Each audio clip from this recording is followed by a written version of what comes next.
হঠাৎই জেগে উঠল সুপ্ত আগ্নেয়গিরি। শুরু হলো অগ্নুৎপাত।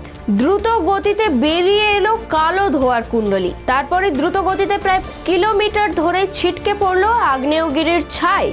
শুরু হলো তীব্র শব্দে বিস্ফোরণ। নমস্কার, দেখছেন খবর বাংলা, সঙ্গে রয়েছে আমি স্মৃতি। বিজ্ঞান ও প্রযুক্তির খবর নিয়ে। হ্যাঁ, এমনই ঘটনা ঘটেছে ফিলিপিন্সের কানলাওনে। হঠাৎই জেগে উঠল কানলাওনের আগ্নেয়গিরি।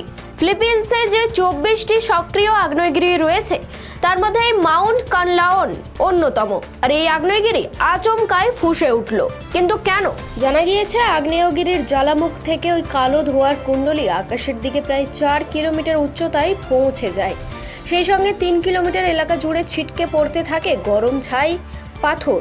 ফিলিপিন্সের ইনস্টিটিউট অফ ভোলকানোলজি অ্যান্ড সিসমোলজির অগ্নুৎপাত বিষয়ক প্রধান মারিয়া অ্যান্টোনিয়া বোনার জানিয়েছেন, আগ্নেয়গিরিটি শীঘ্রই ফুঁসে উঠবে বলে আগেই ঘোষণা করেছিলেন তারা। মারিয়া জানান, আগ্নেয়গিরি থেকে নির্গত ধোঁয়া এবং তার সঙ্গে মিশে থাকা পদার্থের সংস্পর্শে আসার অর্থ উচ্চ গতিতে ছুটে চলা গাড়ির নিচে চাপা পড়া। ওই ধোঁয়া কোনোভাবে ফুসফুসে প্রবেশ করলে দম বন্ধ হয়ে মৃত্যু অনিবার্য।